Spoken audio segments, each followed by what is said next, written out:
এই জায়গায় তুমি আমারে থাকতে দিবা না, আরেক এলাকায় বিতাড়িত করে দিবা, ওইখানের প্রতিটা মানুষের হৃদয়ে আমি কোরআনের দাওয়াতকে পৌঁছে দেব। আমাদের কাজ হচ্ছে পৌঁছে দেওয়া।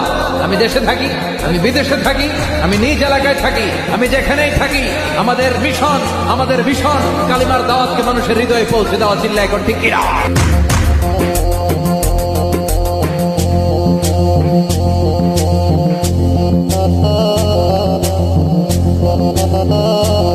আল্লাহর কসম করে বলছি, যদি বাংলাদেশের তাওহীদি জনগণ একটা বার জেগে ওঠে, এর আগের মানুষরা তো পালানোর পথ পেয়েছে, আপনারা কিন্তু পালানোর পথে পাবেন না ইনশাআল্লাহ। একজন মুসলিম ভাইকে কুপিয়ে জবাই করে হত্যা করা হবে, তখন আমরা পশ্চিম কালেও চুপ করে বসে থাকবো না ইনশাআল্লাহ।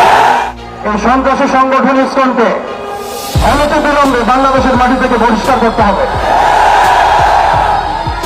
এই জঙ্গি দুজুর ভাইয়ের খেলা অনেক হয়েছে, আর কতজন ভাই মারা গেলে আমাদের হুঁশ ফিরবে?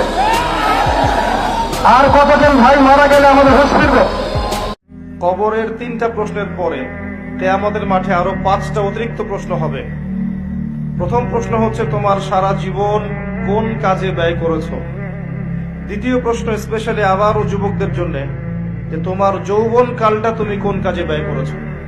তৃতীয় প্রশ্ন হচ্ছে কোন পথে সম্পদ উপার্জন করেছো। 4 নাম্বার, কোন পথে সম্পদ ব্যয় করেছো।